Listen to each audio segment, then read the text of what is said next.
Was poppin', was poppin', was poppin'. Welcome to Nicky and Moose. I'm Nicky. That's Moose. What's up, Moose?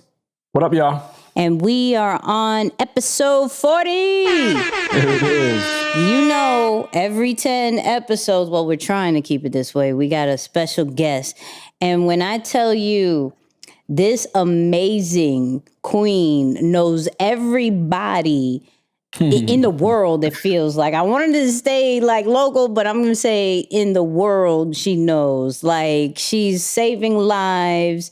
She's getting people off the streets, and she's like chilling with the best hip hop people in the world. If you don't know who I'm talking about, we got Miss Erica Ford in the building. Hey, You know what I mean? let's go. Yo, Moose, how are we Let's feeling go. about this episode? Man, super dope human being, man. I've had an opportunity to, of course, we met her at one of our conferences in Miami about 18 months or so, almost 2 years ago. And then I had an opportunity to be able to work alongside her and her team just through some of our trainings. And I'm just like, the more you get to see somebody on a real level, it's like, oh, this person really is who they say they are. This is not just a online social media front. So that's always incredible to see. And also, she's operating out of Queens. So she's she's another Queens kid. So I'm like, oh, we gotta bring her on. Yeah, it's a wrap. Hey, let's get into this intro. You just gotta meet her. Let's get into this intro. Two kids from Queens, cut from a different cloth. Now joining forces, helping you to elevate your personal brand. Yeah, I'm talking about Nicky and Moose, bringing you a never-before-seen perspective into the mindset, the mentality, the behaviors, the driving force, but more importantly, the stories behind the people and brands that you know and love the most. So before we get to her, we gotta do review of the week. How to bring it back. In emoji language, fire, fire, fire. Been waiting for this already. A phenomenal listen. Real quick, fast in a hurry. Had to get a quick one because I want to get into this, this conversation. Because when I tell you, I'm not gonna lie. When I first met her in Miami, like just stood out, and I'm like, yo, who is this? And instantly knew it was from New York. So I'm like, okay, I was like, I'm interested because why is a New Yorker in Miami when we normally get closer to home at any point? But super dope individual. We've been tapped in on social media for a minute. So let me bring on Erica Ford. Our esteemed guest. Let's go. Hey, what's up, lady? Peace. How y'all doing today? How are you? I'm with the Queens champions right here. Yeah, I mean? Hey. So I'm great. I love it. So let me I've been say following this. y'all. Let me say, we've been following you. I'm gonna state this real quick, fast in a hurry. I was a huge, big DMX fan, right? And, rest in peace to DMX. But anybody who saw that whole, ceremony when they put him in the Barclays and everything like that, there is just this unique individual that was right behind the monster truck with the gray hair. And I'm like, how, Sway? How did this happen? Like, you are we're going to get into it. Moose, calm me down real quick because I just want to be like, how? But It's coming up. Yeah. It's Go ahead, Moose. up. My bad. Yeah, I mean, for those who don't know, Erica, I mean, just for like Nicky says, the two people somewhere in the world who are not sure who is Erica Ford, just give them a quick rundown and intro, what you're about. And of course, Pieces of Lifestyle. We love all that you're about. Just, give us a quick intro, man. Who is Erica Ford? Well, I'm a humble servant from Queens who is here to just help, get people the tools that they need to transform their lives. I grew up in Queens, and the crack epidemic in the 80s took a lot of people that I know, either through jail or through the graveyard. And then I saw their children's faces after they lost their family members. And I wanted to try to help them break the cycle of pain and break the cycle of violence that was taking so many lives. And so I dedicated my life to doing this work in 1987, and I haven't looked back. And so when Nikki asks the question of how I know so many people from around the world, I've been going around the world, working around human rights and police brutality, incarceration, gun violence, and everything around Black and Latino young people, helping them just be free from violence, free from suffering, free from pain, free from anger for a long time. I love it. So, Moose, you'd be very proud of me. I did a little research. Nice. Right? little bit, right? And there was this one bar that that really got me, because I'm like, yo, what got her started, right? And Erica, I saw you got you went to this rally, right? Yeah. And there was this bar that you said, like, people, get saved. Yes. But I went to this rally and I got woke. Yes. Right? Yes. So Yes. can you break down what was so impactful about that rally that made you do what you do and just inspired you to just save and help the community the way you do? I found this. When you talk about DMX, Yeah. The word says, "No weapon formed against me shall this prosper." is DMX in our The word office says, "The weapon will be formed." doing a prayer for our young men. It was right before we did a mediation. You know, and so when you talk about what sparked me, it's the same thing like when I first met X, right? X was the first artist to support the work that I was doing. And so, and this was in the late 80s. And so, and I'm tying it back to getting woke because you connect to the word of people, right? People say, like you guys, right?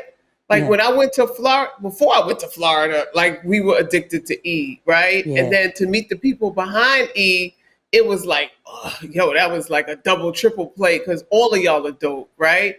But the words that people spoke at that rally, that was the first time I was exposed to like really Black stuff, you know? Right. I grew up, my mother's from Panama, and so she had us in the church and going to Panama every summer and just doing things, chasing the drug dealers in our neighborhood is really what I did, right? And so listening to that and knowing that there's something going on in the world that is really changing the lives of people and not, it just was like, wow, like, and so of course it wasn't called getting woke then, but meeting people like X, meeting people like Tupac, meeting people like Deepak Chopra and presidents from other countries allow you to know that there's really, you don't compare yourself to people. And so when you talk about, when you see me in a room, like when I'm in a room, I know I'm Erica Ford, right? And no matter what happens any day,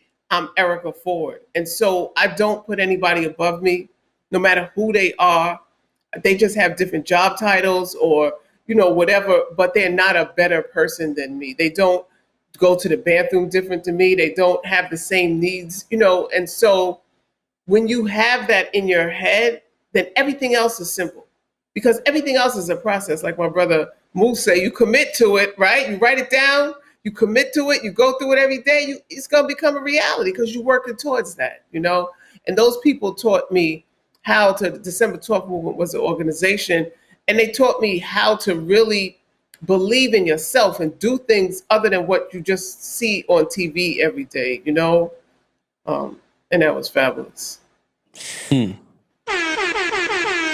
be one of those days, people. You're gonna hear a lot of air horns. A lot of air horns. A lot of air horns coming through. I Go ahead, Moose. love it.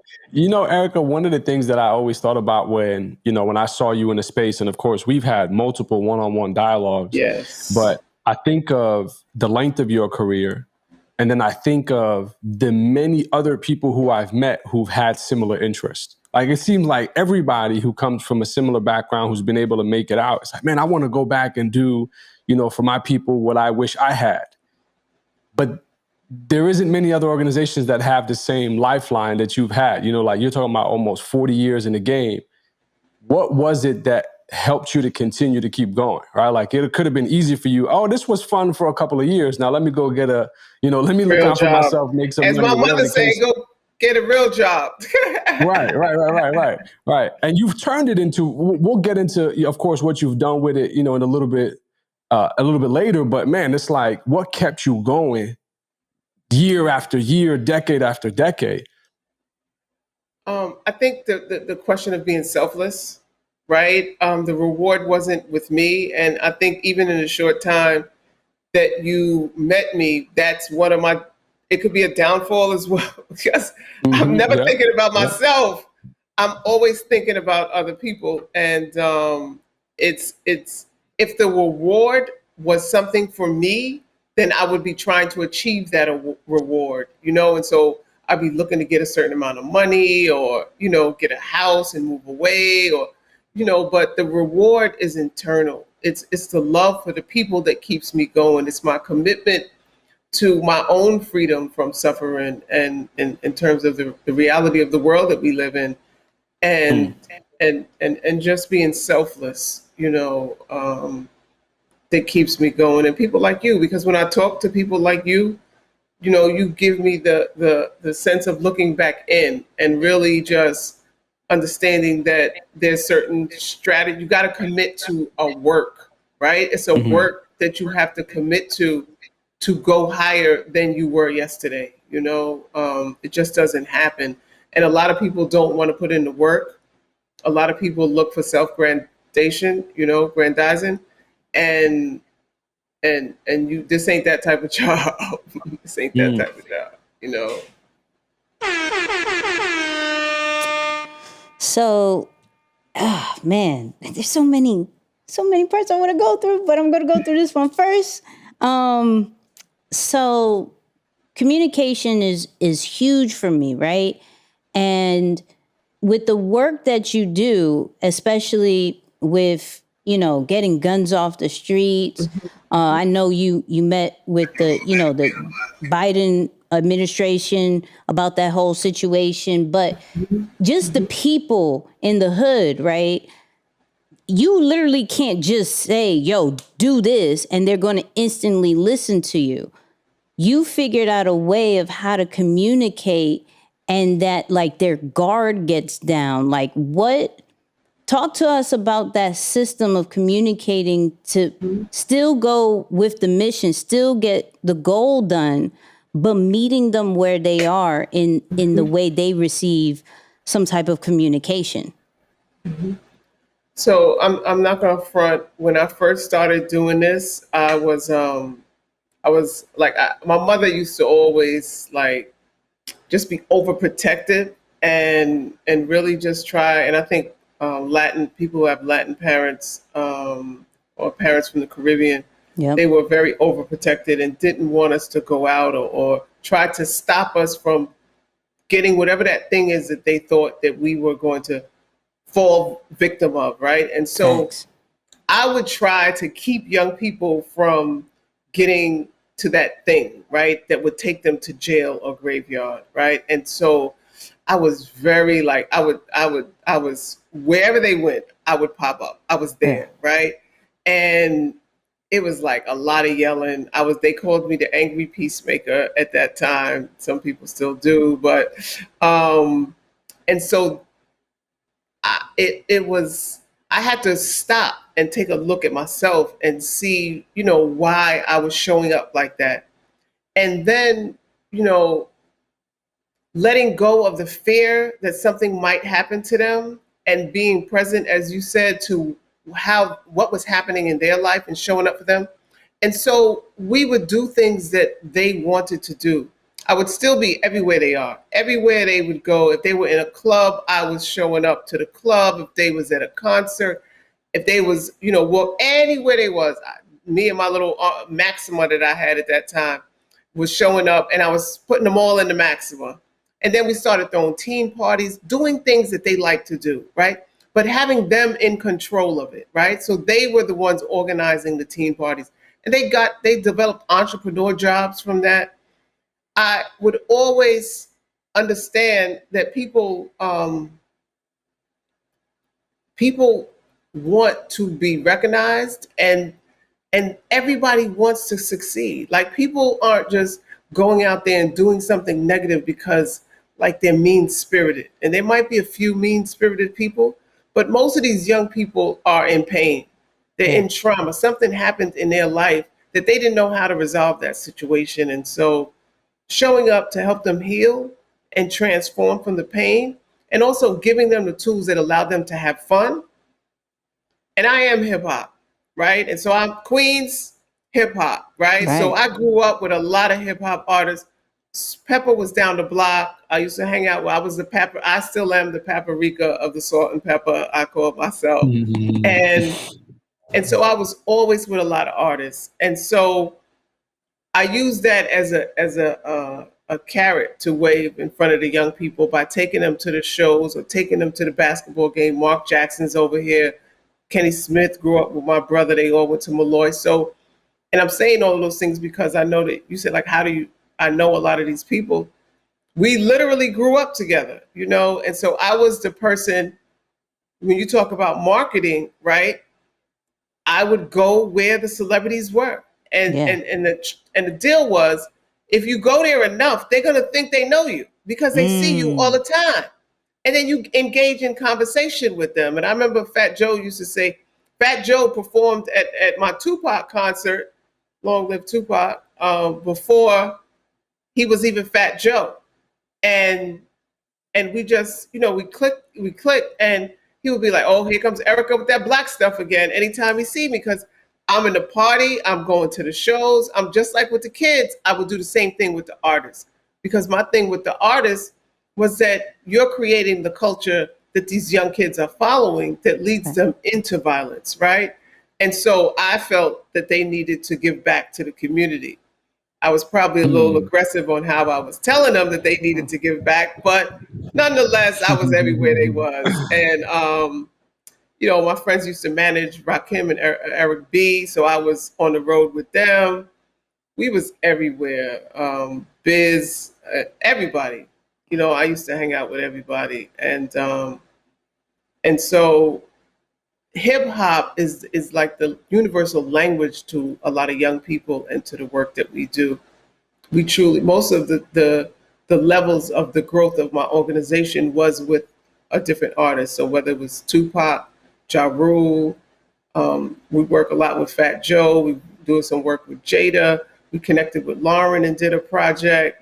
You know, there's a lot of the hip hop local guys and girls that we deal with out here. It's music is part of what we do. We have a studio on our bus called Pain on Beats. You know, it's a full recording studio where young people could go in and allow themselves to release and let their pain hit, you know, on beats flow. And it's always been an important part of what we do.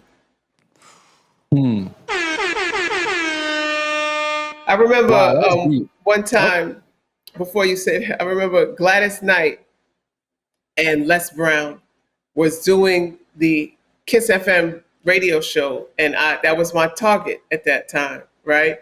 And target mean I felt that his voice would be good for my young people. I would show up at 5:30 to the radio station so that I could catch them before they went in.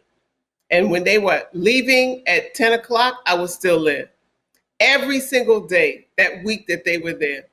And they did not reckon or say anything, acknowledge me until the last day. And he was like, look, you've been out here every day. Like, what do you want? And I had my flyers ready and my little 3-minute conversation ready.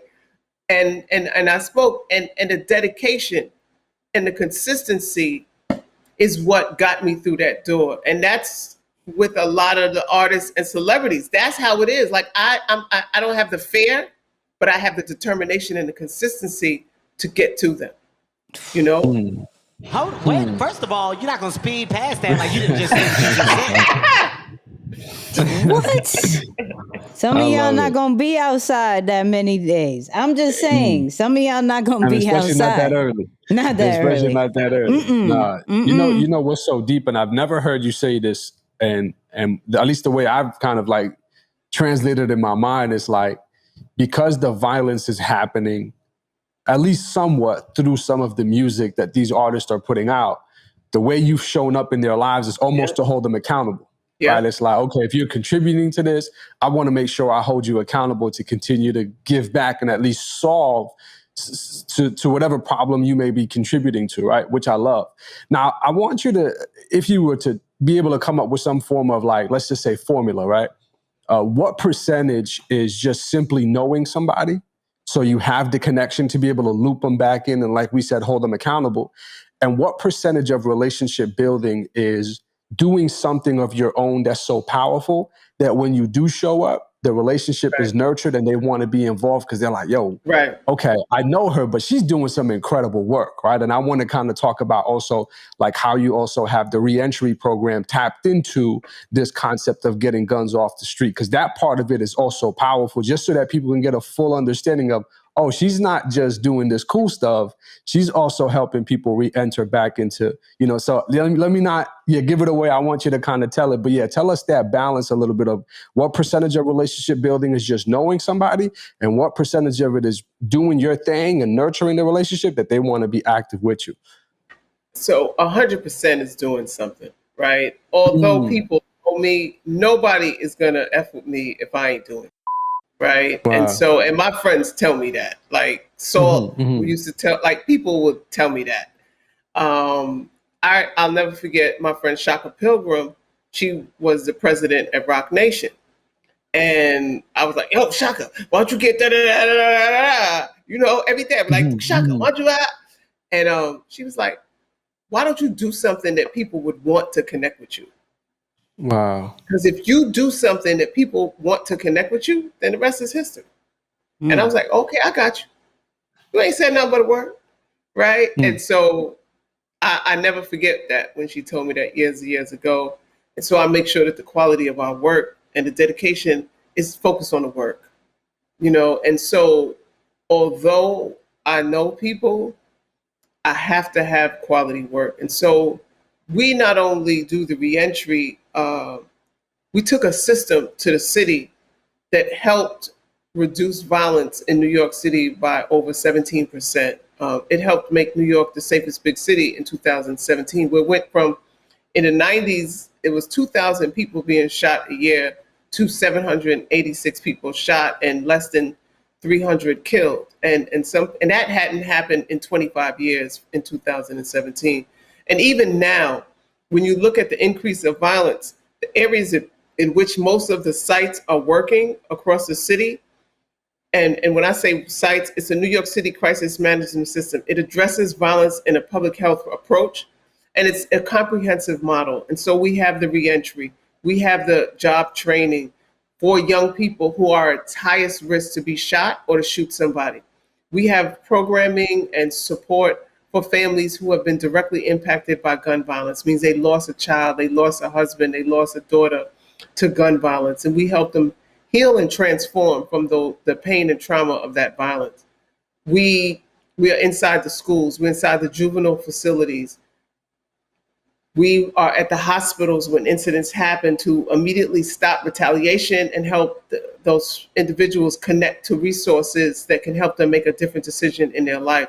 And when someone gets shot, it's the highest point of time in which retaliation will take place. And so you're there to catch those people at that point to help direct them. And so then when I talked about the Peace Mobile, we have a 35-foot RV, a recreational vehicle that we turned into a healing mobile.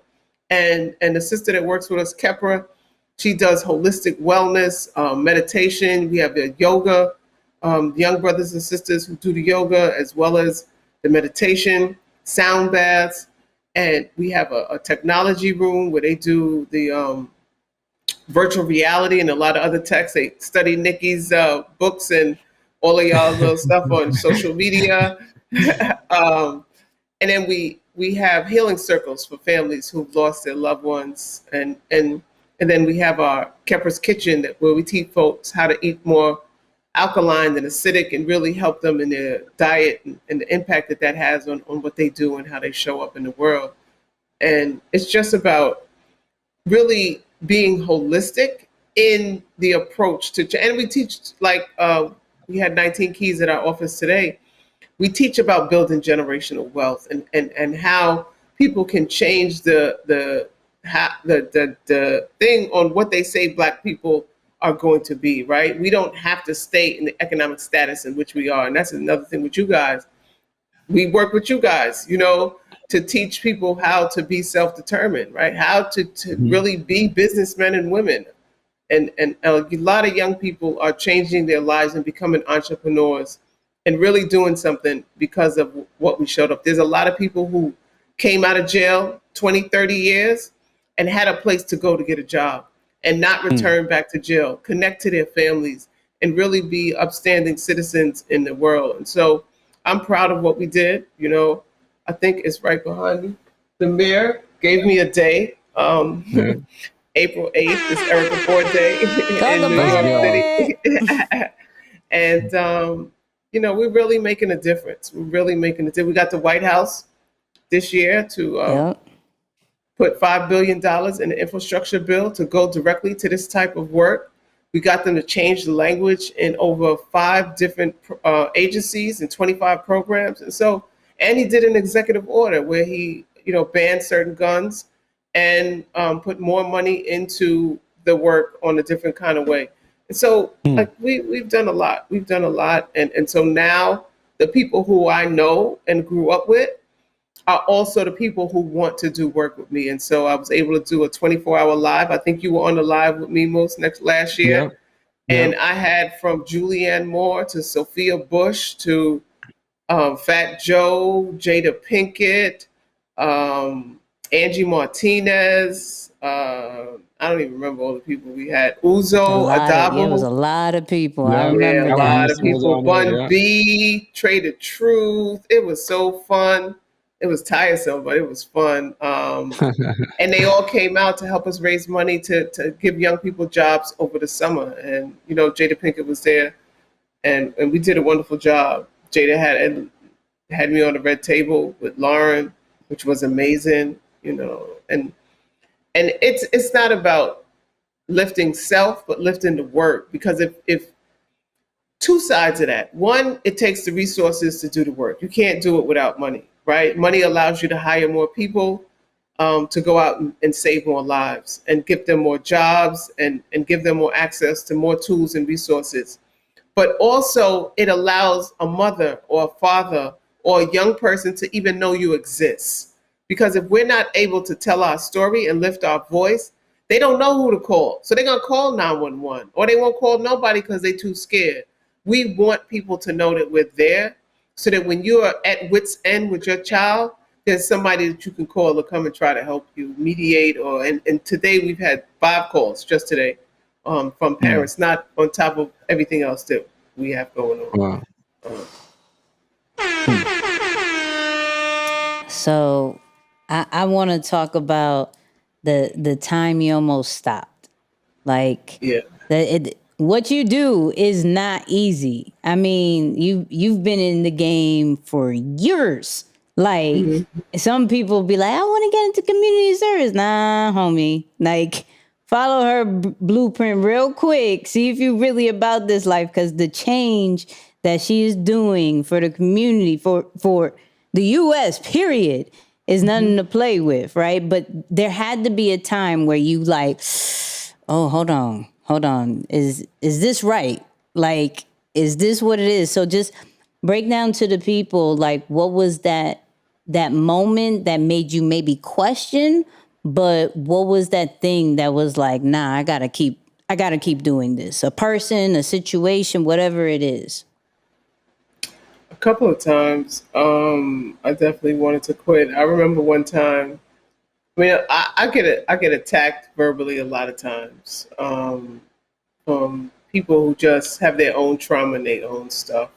I don't take it, personal, because I know that it doesn't have nothing to do with me. But one time, someone hit me in the street, and I was like, if I had a gun, I probably would have killed him. Was what I felt with the immediate rage.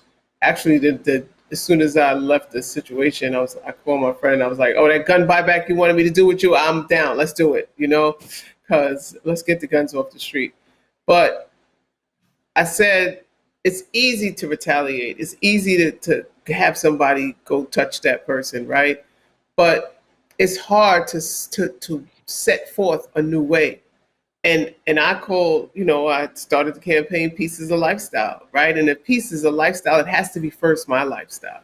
And so, I said, I'm not gonna, give in and respond to the situation.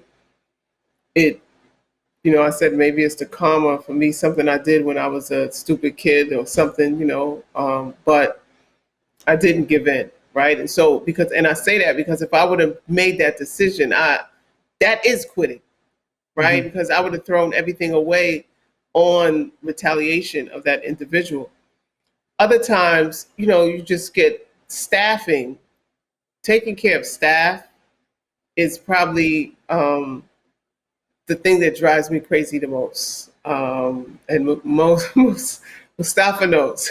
And it's helped me a lot. But sometimes that just gets me so frustrated that I can't do this no more. I'm not good at it. I don't want to do it, But I know that it's not about me, and I can't give into a temporary problem and a permanent decision, because I know that although everybody is replaceable at that point in time, just the work that I do is valuable to a lot of lives. And we're not, free yet. And we have to, if we commit to something, we got to continue until it's over, until you garnish victory and full victory. And so I might have different phases in which I do the work, right? Like I do plan to retire from a CEO of a nonprofit, but I do want to continue doing this work and teaching and elevating the vision and the mission and just doing stuff on a national and global level on how we can really control our communities and make it safe at the same time and have fun and build wealth at the same time. And so I really want to look at building those models across the nation. Yeah, let's talk about wealth building real quick, because when we were working together last year, I think the one thing that was kind of most surprising, if I can be honest, was how you saw nonprofit as for profit in a sense. And not that you were in it for money, but you saw that money is just a resource. I know how to tap into it and utilize it to get people the help that they need, right? Talk about the mindset, especially because I think a lot of people who want to do this work, they're like, oh, but where am I going to get money from? Money. And it's like, for you, that's not an issue, right? You've discovered ways to do the partnership, like you said, with the mayor's office. You have other people who are contributing. But I do believe that's more of a mindset than just a know-how, or at least it starts there. Talk about that a little bit, because you were like, I want to show people who are in this industry that it's possible to be a nonprofit and still live a good life. All right. Talk about that for us a little bit. And it goes back to what you said about my friends, right? And so if you have 5 friends that buy Starbucks every morning, every day, right? That's $5 per cup, right? That's 5 days a week or 7 days a week, right? They could donate 3 of those days to you. And it's about you selling your dream and having somebody believe in it just as much, or a fraction as much as you believe in it. And when people believe that you believe in your dream and you really make them a part of your dream, they're gonna invest in it. And so we would be in the middle of the street with buckets or put buckets in the stores and so on and so forth. And people would fill the buckets because we were always visible and present, and young people sold the dream, right? Because it was their dream. And the businesses in the community, you exist in our community, you make money off of our community. It is imperative that you give back to your community. And of course, we can't go around and give back, but consistency allows you to win people over to that idea. There's companies that give out money, right? And so you have to do the work you can't be in every level of the job of whatever it is you're trying to do. You can't do it all. And I hear Nikki say that all the time, right? It's about your team, the people you build around you, right? Because if you got a powerful team, then you're able to go get money. Somebody else is doing the marketing and selling and the branding. And if your branding is where it is, then you could not do nothing. And people donate to you because you look like you do a whole lot. Right. And so, and that's one of the things with society now. There's a lot of people who don't do no work. It's all they do is brand and marketing. And I see them, I know them, right? And I'm not going to sit in here. And that's one thing also, right? I'm not the person that goes on anything and be like, this person, nah. Like, nah, the world, there's trillions of people in the world, right? Don't focus on 5. And especially don't focus on the 5 that don't like you. Right? Wow. Go out into the world and meet people and allow them to believe and invest in what you believe in. And there's too many people. This guy told me today, these 20 people are giving you $100 a month. They could give you $1,000 a month. You have to convince them to give you the $1,000. And I looked to listen. I was like, I didn't even ask them to give me the 100. So now I'm going to go ask them to give me the 1,000, right? And so if somebody's watching this and I call you up and ask you for $1,000, yep, I was talking about you. But you got to put in the work and you got to have a plan. Yeah, you hear that? That's too many bars. There's too many bars. I gotta ask. The Tupac's on the shirt. You mentioned Tupac a few times. Give the people a Tupac story. We got to hear it. So actually, right behind me is not a couch anymore, but right behind me is where Tupac, Stretch, Supreme from the Supreme team, Chaz from Black Hand Entertainment, and some other guys sat down with me. I sat right there. I think that chair is still there. And we talked about the code to the streets. We talked about, how do you help these young people who are caught up in street life transition out of the life, right? How do you let them see the business of the street life, right? Because there's lawyers, right? There's accountants, there's stylists, because everybody want to be sharp. There's marketing, because you got to come get your drugs instead of the other person, right? There's the event planner, because somebody's planning the social, because everybody's going out every night, right? Or somebody's planning your parties and stuff like that. And so we work to create a system around those people who have the highest potential to be at risk of being shot or shooting somebody. And that is where, when you talk about the first conversation of the New York City crisis management system came from. Right here in this living room, Tupac was sitting right where I'm sitting right now. It was a couch, though.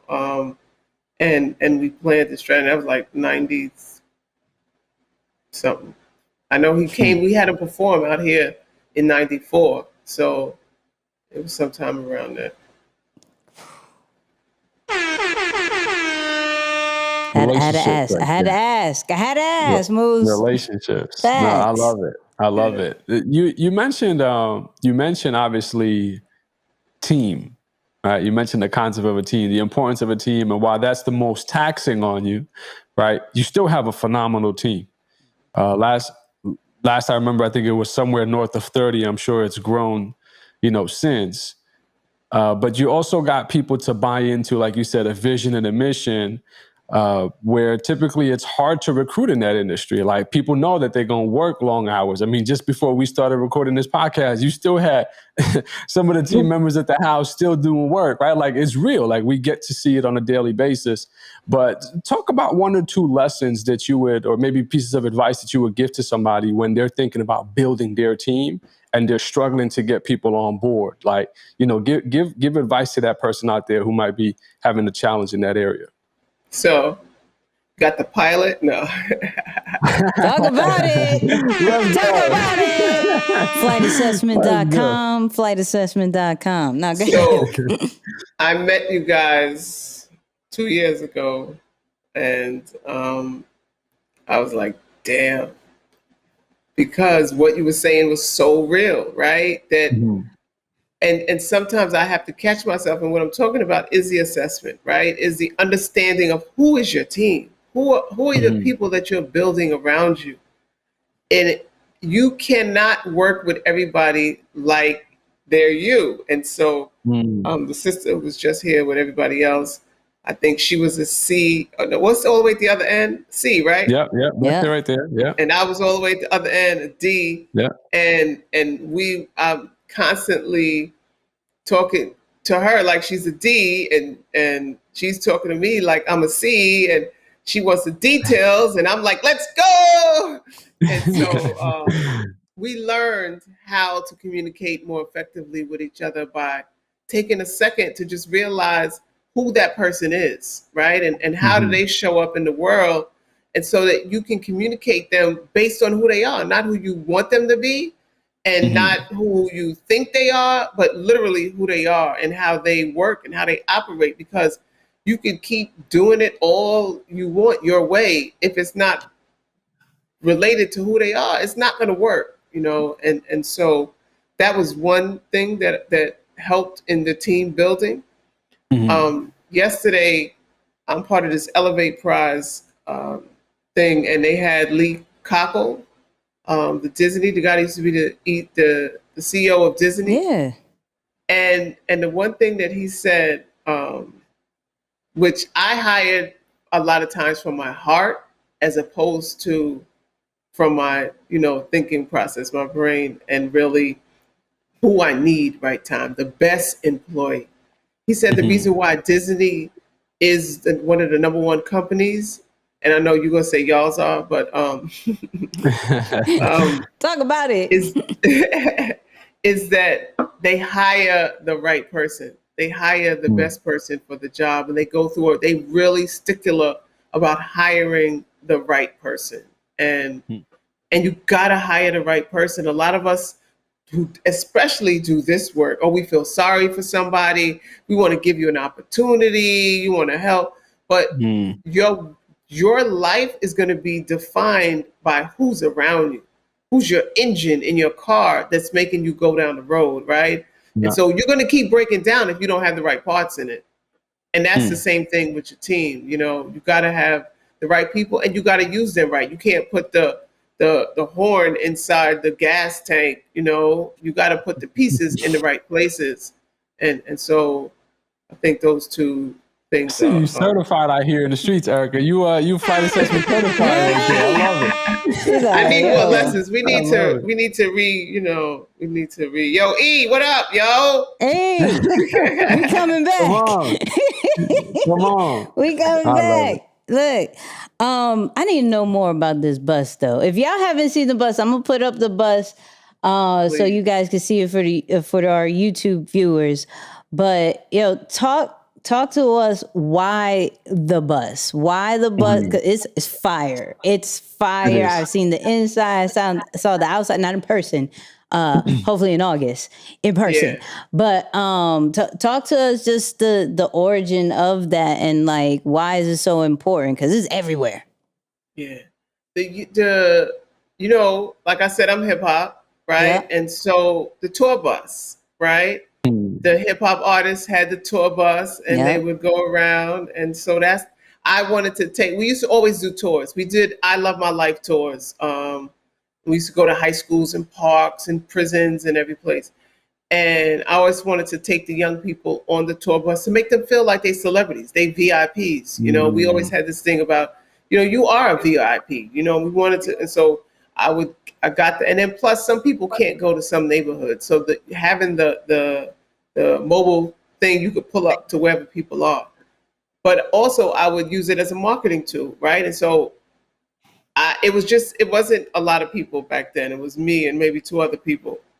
And so in order to keep hands on these 80 young people, I would put their pictures on the Peace Mobile, right? And so if people see their picture, they'd be like, oh, wait, ain't you that little kid from over there? And so people would help keep eyes on the young people. And so that's where it started from. And now it's about help. You see the mobile units, the police units also come into your neighborhood after a shooting. You want to have something as an alternative to help people heal, to help people see that there's something else that they can reach out to and be part of, to help them transform, to help them get information, to help mediate, to help, every single thing that they need after an emergency situation. And so it's like a triple unit. If you haven't seen this bus, don't worry about it. We may do a trip, and I'll have it all on social media. I'm gonna go live on it, and y'all gonna be like, "Oh, this is the one that she was talking about." Yep. Yeah, you yep. got to. You got to. We did that with Hot 97 with Ebro in the morning. We did some, shows with them. Yeah. I'm dragging Moose. I'm gonna let you know that. I'm in there. I'm I'm gonna come visit the office soon though, because I am pretty local. I know Nikki's in Virginia, so we'll wait. But yeah, I'm gonna have to pull up on it pretty quick. But no, I love it. I mean, Erica, talk to me about how you continue to take care of yourself now, because that's always been a conversation. Like, I think regardless of where you are, but I think people are starting to focus on it more. Right? Like, we got Mental Health Awareness Month. We got certain concepts that people, like you said, are taking this holistic approach to just overall wellness. And they're really paying attention to their mental, their emotional, right? Their health, their physical and fitness and all that, to say, all right, if I'm going to be a high performing individual, I need to take care of me. Right. So, because I know a lot of people could be listening right now and they're like, man, she's everywhere. She's going. She probably, but there's also a nice method that you have in terms of taking care of your own personal wellness. Just talk to us about that a little bit, like the importance of being physically fit for the work. So one of the good things is we have a wellness team, and our wellness team doesn't allow us not to live a healthy life, right? And so I definitely got to give it up to Tracy Queen and Kepra from our wellness team. They're one of the best. And they're trained by Queen Afua, who also helps us. And then we have Deepak and Russell Simmons, who also played a role in helping us understand the importance of meditation and yoga. And so sitting still and just, centering your mind and breathing is very important. And I learned it through the years, right? I'm a very challenging type of person, right? I'm a competitor. And so when I first came upon, if you love yourself as much as you love to breathe, then you would, So I was like, I love myself as much as I like to breathe. Yo, what's you talking about? And Daddy's like, I get up 3 o'clock in the morning, I'm on the treadmill and I'm running. So I was like, I'm gonna get me a treadmill. I'm gonna get up in the morning and So I got a treadmill and I start to run every morning and work out. And so it is the people in your circle of career goals and opportunities. You see them sometimes, and you also challenge yourself to push yourself, because sometimes you can get caught up in just going. I used to go until I pass out. Literally, I might sleep for 2 days and then get up. But just looking at different leaders and teachers, setting a schedule for myself and having a staff that forces it, allows me to really be about wellness in the way that I'm supposed to. And then I guess because COVID, forced us into taking care of ourselves. And all we did during COVID was push wellness. We pushed wellness. And so Kepra had us eating aloe, and she just gave them chlorophyll and lemon water just now. So it's about the life that we're pushing. We are the first example. You embody it first. Yeah. I love that. I love it. Made me question everything I was doing real quick. Hold on. Made me question them cookies, everything. Right? Them cookies. Hey, you still man, get them cookies are though. fire. Yeah, them cookies. I don't do nothing alloy, nothing. That got all cookies. Made me question everything. Moderation. Work on me. We're gonna work on me. I promise you. My last question. Out of all the relationships that you have, everything that you've done, what is what was that one influencer, one celebrity, one friend that out of all the stories that really sticks out and is like, yo, I love this person because of this story. Like this one, like I love all of them, but this one person. So I'm crazy. not gonna get in trouble, right? So mention a few. Mention a few. I don't know. I don't know how you want to answer this, but there was. I'm gonna say my mama. Listen, stay safe. I'm with it. Stay safe. No, any story that you want to say that really was the community. There's definitely a lot of people. There's definitely a lot of people who had an impact on who I am today. There's a lady named Viola Plummer who is like a second mother to me. And she was the leadership of the December 12th movement. And she's also the person who introduced me to Tupac's stepfather, which is how that relationship came in. And just the tenacity and authenticity that she carried herself, and being a petite Black woman and just being so fearless gave me a lot of my fearlessness. Russell Simmons on the health. Russell Simmons definitely pushed undescribably the yoga, meditation, eating right. KRS-One on the no meat. He was the first one who challenged with the wisdom and the knowledge, knowledge of self.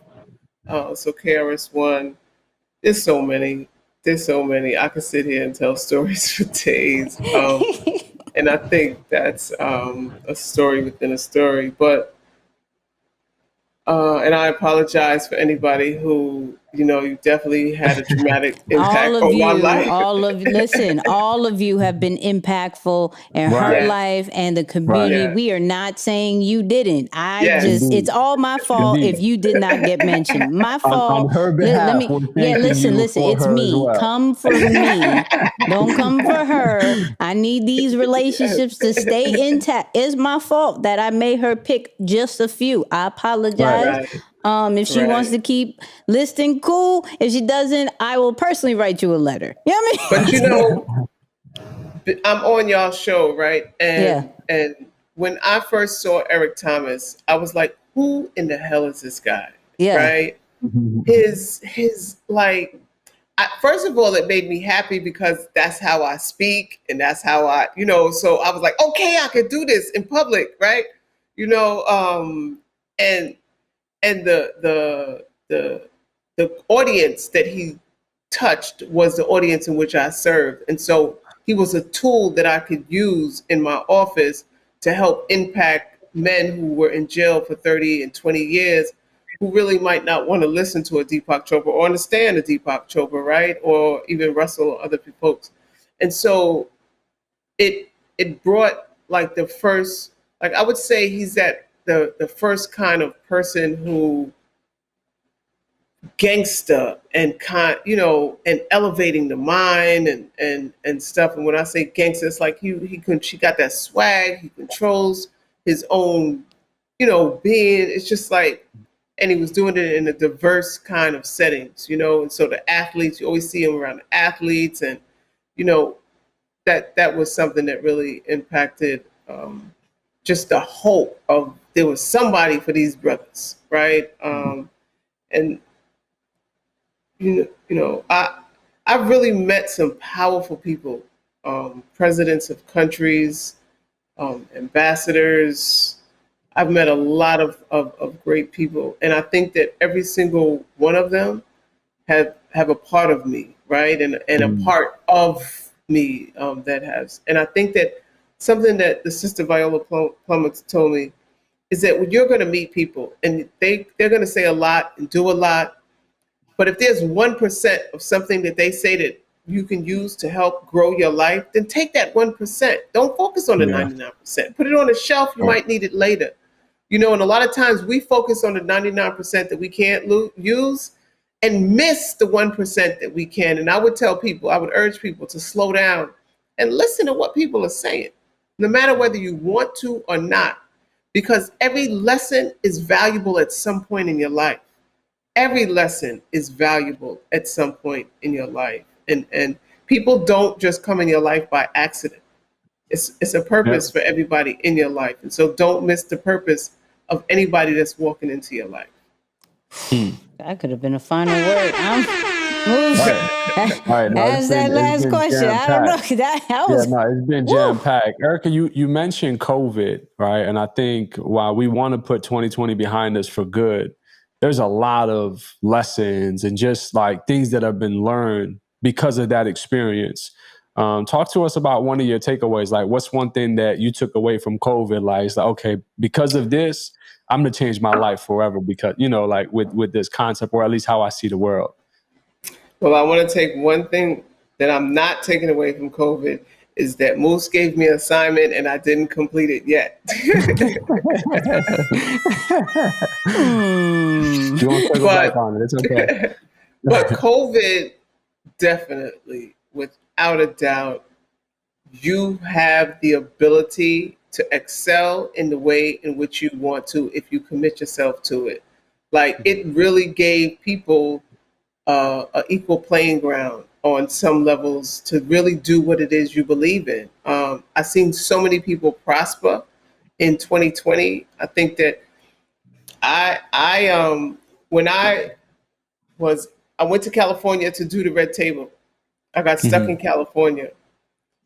But from meeting Jada and Lauren, and then everything that came after that, when you look at that year, I ended up at the White House on the lawn, right? Right. Like, and it's because people were in the house to Nicky's on teaching like Nicky, look at this right here. This came out of 2020, right? Y'all didn't have this before 2020, right? We saw this evolve. Like, we saw this evolve. We saw Nicky give away all her lessons. Like, this guy, because, you know, every time you're on, you have that thing where you send it to 3 people, right? Yeah. And so I sent it to 3. So this guy was like, I can't afford her. I said, can't afford her? She's giving it away for free every day. What are you talking about? She's not asking for anything. Exactly. Like, and so, like, we were all giving away our jewels. And we saw people grow from that, right? I saw a lot of people grow from what we gave them and what we were able to help them do. And that is a blessing within a blessing, you know. 2020, although it was a very, you know, the worst year ever, even on our physical, it was also a very transformative year for us all. And so it taught you to grind and really just use your engine, right? Because this thing here, you could either use it to just absorb your mental space and get lost, or you could use it to build a market and sell and sell and sell and sell and gain what you would like to gain, whether it's the people or the power or the dollar. You know, you have the ability to do it. I love it. I love it. Let me say this real quick before I hand it over to Nix. You know, Erica, I think this whole idea, and you mentioned how this concept was birthed almost through COVID. The whole idea for us was to, because of all that was happening, the idea was to really be intentional about giving people their flowers while they're still here. Go ahead, Moose, on the same page. Go ahead, right now. You know what I'm saying? I'm just driving in there right there. So honestly, you know, although we've only known you, you know, like you said, 2 years, to see, like I said, the person that we see online really is the person that we've met in person. And that alone is major. So just, you know, on behalf of myself, and I'm sure Nicky got something to say as well, but just thank you. You know what I'm saying? Thank you for being real. Thank you for grinding it out all this time. And thank you for keeping the main thing, where it could have been easily for you to start, flaunting with these celebrities because they're your friends, like they really are, and use attention the wrong way.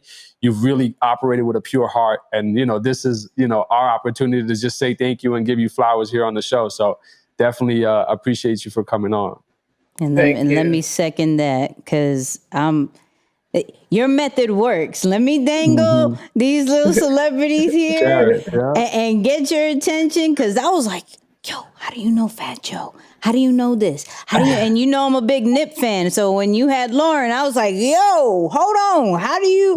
And then I started doing my research. I was like, yo, this is unbelievable. Your work that you do is unbelievable. And I'm so happy that you have those people, not only because of their celebrity status, but because they're actually doing stuff with you as well.